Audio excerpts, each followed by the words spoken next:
Hello and welcome to my channel. I have another question today, and the question is, what does Jesus mean when he says you are the branches from John chapter 15 verse 5?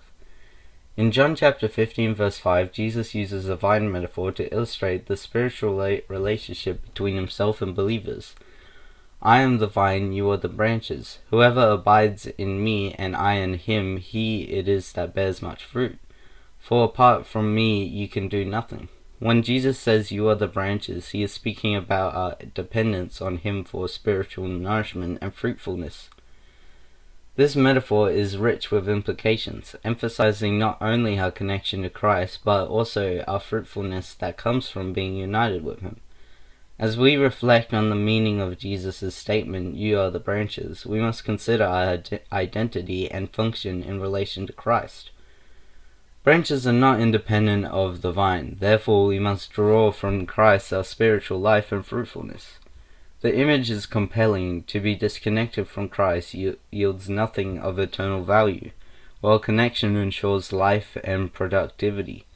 A related passage is Psalm chapter 1 verse 3, which says, "The righteous man is like a tree planted by streams of water that yields its fruit in its season, and its leaf does not wither.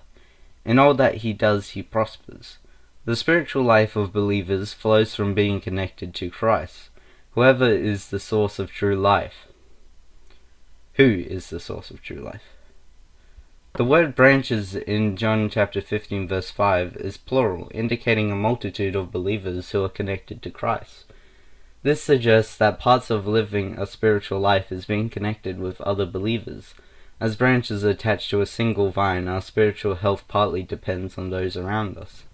The principle is reinforced in 1 Corinthians chapter 12 verse 2, which says, "Just as the body is one and has many members, and all the members of the body, though many, are one body, so it is with Christ."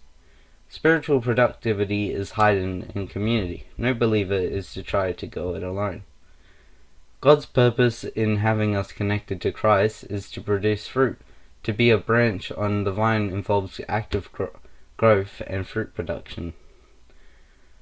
The kind of fruit believers are called to produce is listed in Galatians chapter 5 verse 22 to 23, which says, "The fruit of the Spirit is love, joy, peace, patience, kindness, goodness, faithfulness, gentleness, self-control. Against such things there is no law." This is the natural outcome of a life that abides in Christ, in Jesus. A healthy branch always produces quality fruit. This suggests that the spiritual health of a believer can be observed in the quality of their fruit. Jesus' vine metaphor in John chapter 15 verse 5 prompts us to reflect on the meaning of abide. True branches abide in the vine, that is to say, they stay, they continue, they find permanence in the vine. Those abiding in Jesus live in a permanent state of love for and faith in him. This is not a superficial attachment or loose association. The branches are securely attached, drawing every nutrient they need from the vine. The vine metaphor is more than a good illustration. It is a call for action. Believers must abide in Jesus. We must be at home in him and cultivate that sense of permanence that God desires. As branches abiding in Christ, the true vine, we are enabled to live worthy of our calling and to bring forth much fruit. Thank you for listening to this question, and I'll see you next time.